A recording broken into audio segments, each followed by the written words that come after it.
wabarakatuh. Perkenalkan, nama saya Rahma Yunita dengan NIM 4120200033. Baiklah, di sini saya akan menjelaskan tentang manajemen logistik dan distribusi 3 Permata Logistik, logistik dan distribusi PT 3 Permotik Logistik. Pengertian tentang logistik berbeda dengan pengertian distribusi atau physical distribution. Meskipun mempunyai makna yang hampir sama, logistik sering juga disebut dengan distribusi atau distribusi fisik. Bisnis logistik, logistik manajemen, supply chain management, atau material management.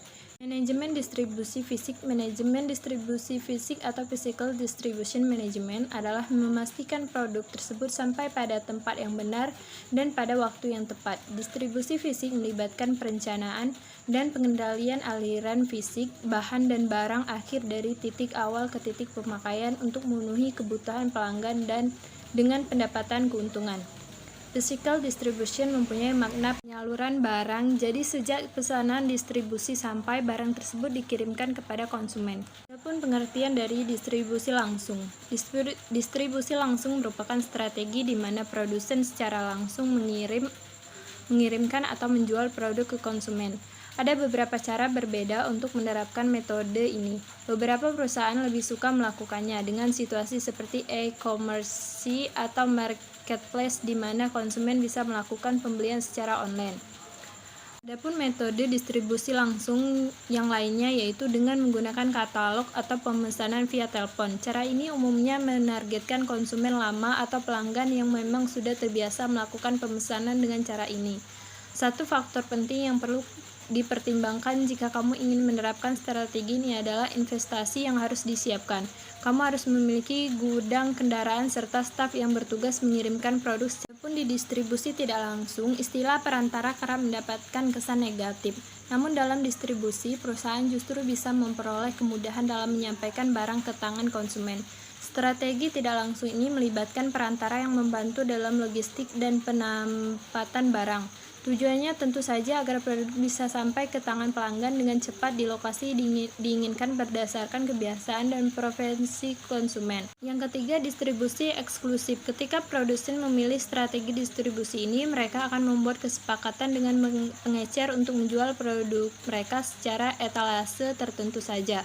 Beberapa toko bahkan menjual barang melalui toko mereka sendiri. Misalnya saja kamu tidak akan bisa membeli mobil Lamborghini kecuali langsung ke dealernya.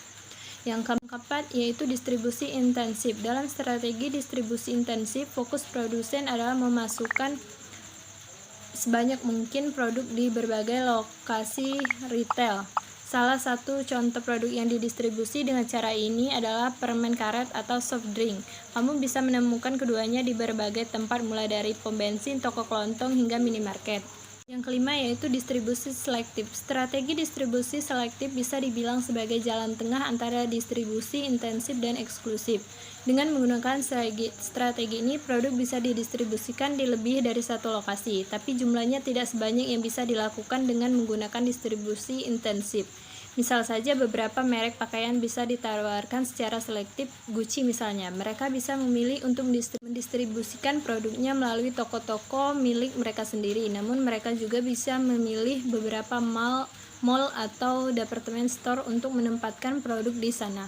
Dalam segmentasi pasar dan melakukan target service level, dengan melakukan segmentasi pasar, maka perusahaan dapat memahami perbedaan karakteristik dan kontribusi tiap konsumen atau area distribusinya. Perusahaan bisa memprioritaskan pendistribusian ke daerah yang memiliki perputaran ekonomi yang cepat dan bagus. Misalnya saja area konsumen kelas 1 yang menyumbangkan pendapatan terbesar yang mana memiliki target service level yang lebih tinggi dibandingkan dengan area konsumen kelas 2 atau kelas 3 yang kontribusinya lebih rendah. Yang kedua, memiliki moda transportasi yang tepat. Manajemen transportasi harus bisa menentukan moda transportasi apa yang akan digunakan dalam mengirimkan produk-produk mereka ke konsumen.